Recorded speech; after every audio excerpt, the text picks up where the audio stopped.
Zailatul Wahyu Fitriani, seorang mahasiswi asal Desa Kupang, Kecamatan Jetis, Kabupaten Mojokerto, terlihat menjalani aktivitasnya sebagai pelatih silat di tengah-tengah kesibukan kuliahnya.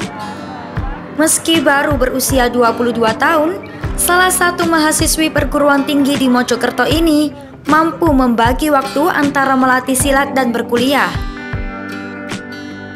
Jadi untuk awal mula jadi pelatih ya, kita kan nggak ujuk-ujuk jadi pelatih, tapi juga harus ada proses latihannya. Nah untuk proses latihan saya kurang lebih 3 tahun.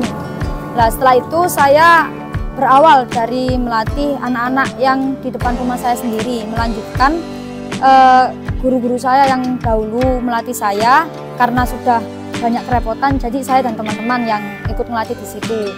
Nah selebihnya saya juga nggak bisa diambil tempat karena saya juga butuh ilmu, maka dari itu saya sering sharing ke PC Kota Mojokerto ataupun ke Kabupaten Mojokerto. Nah dari situ saya kenal banyak orang dan saya juga kenal dari orang MWCN Jetis sendiri. Nah dari situ saya ditarik untuk melatih di beberapa sekolahan, di beberapa pondok ataupun melatih privat di rumah setiap anak.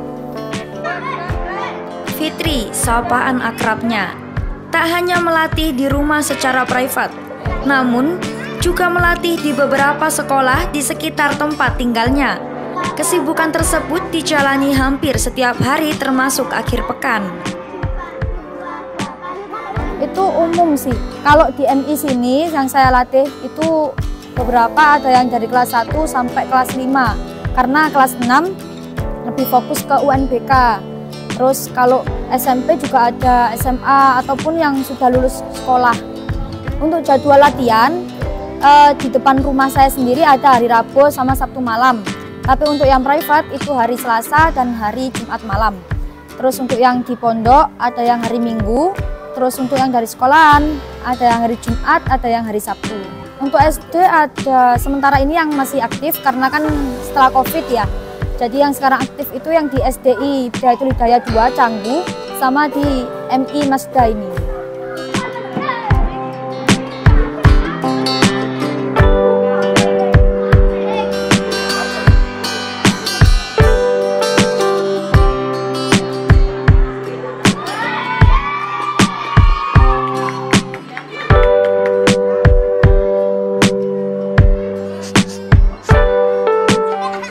Kendala ya seperti yang dilihat ya, namanya juga anak-anak kecil, jadi lebih susah mengendalikan mereka aja sih.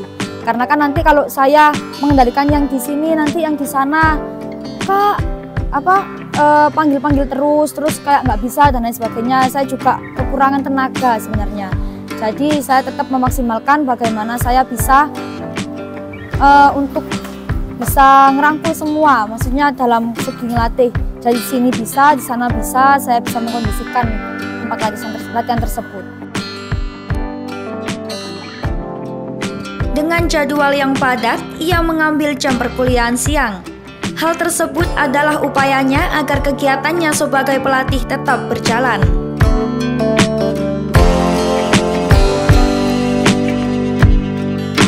Karena kan saya ambilnya kuliah siang. Jadi pagi saya pergunakan untuk melatih di SD ataupun di pondok. Nah untuk hari Minggu juga ada jadwal di pondok, itu saya ambil yang sore karena pagi mungkin bisa dipakai untuk waktu keluarga, seperti itu. Terus kalau latihannya malam, setelah latihan saya baru bisa, mungkin ada tugas, jadi saya bisa membuat tugas, menyelesaikan tugas saya. Lebih ke menekan ke diri saya sendiri sih, supaya bisa bagaimana caranya nanti dari kuliah juga terlaksana, dari ngelatih sendiri juga jalan.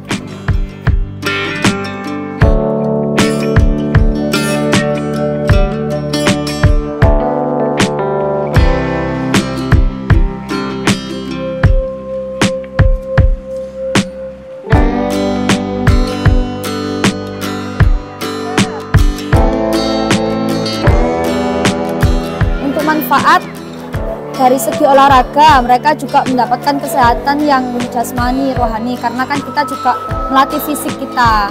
Terus juga bisa untuk bekal membela diri mereka, karena kan sewaktu-waktu juga ya namanya di jalan kita nggak ada yang tahu.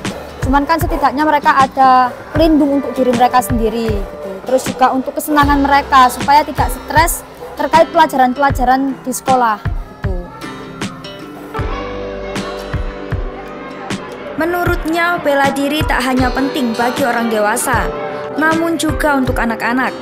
Selain sebagai olahraga, bela diri juga berguna untuk menghindari hal-hal yang mengancam keselamatan, terlebih bagi anak-anak.